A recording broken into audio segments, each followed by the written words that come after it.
Take out your pencils, get out your notebooks. Class in session.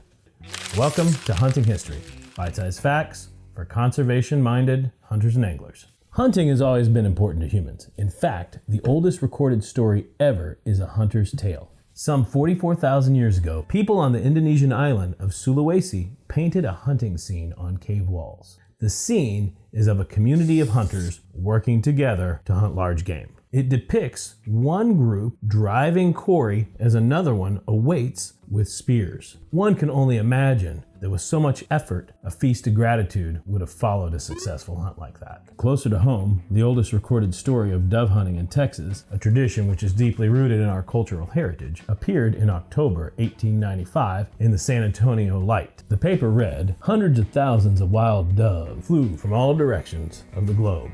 Light in the sunflower and millet fields, or the prairie near the farmhouse, or the post oak trees, where they delight the hunter's heart with their simple but melodious song."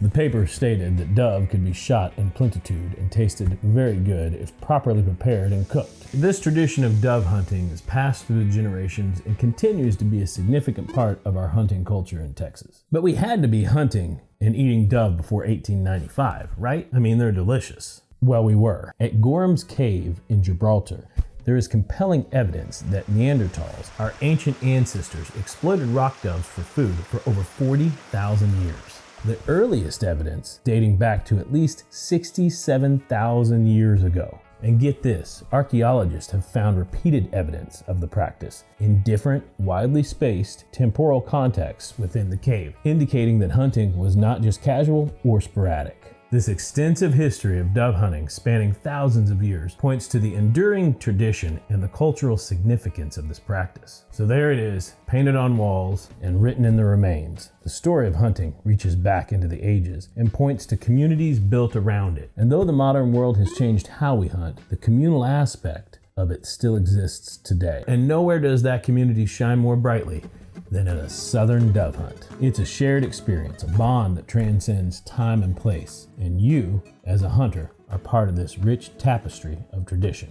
I think Jonathan Miles best stated it in Field and Stream when he wrote, "More than the reappearance of school buses on the roads, it's the dove opener that signals summer's passing in the deep south, which is perhaps why dove shoots, big communal events with dozens of hunters scattered throughout a field, have long been paired with celebrations, barbecues, grand revels. In the northern climes, the hunting of mourning doves, which some consider songbirds, is a controversy-scarred topic. In the South, however, dove hunting is a venerable tradition, older than bourbon and beloved as college football." Miles continues to say that dove hunting offers challenging pass shooting, it's true, but here it's about much more than that. Kids, wives, dogs, camaraderie, post-hunt cocktails, grilled dove breasts and pork barbecues, old customs, and the changing of the seasons. Maybe we'll get to hunt together this year, maybe we won't. But wherever you are, if you get out on the opening day, I hope you enjoy your hunt with friends and family.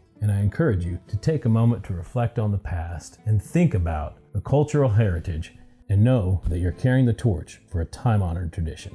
We're interested in hearing all about your dove traditions. Your stories and experiences are a vital part of the hunting community, and we would love for you to share them in the comments below or email me at josh@spokehollow.com. Stay sharp, stay curious, and I'll catch you next time on Hunting History.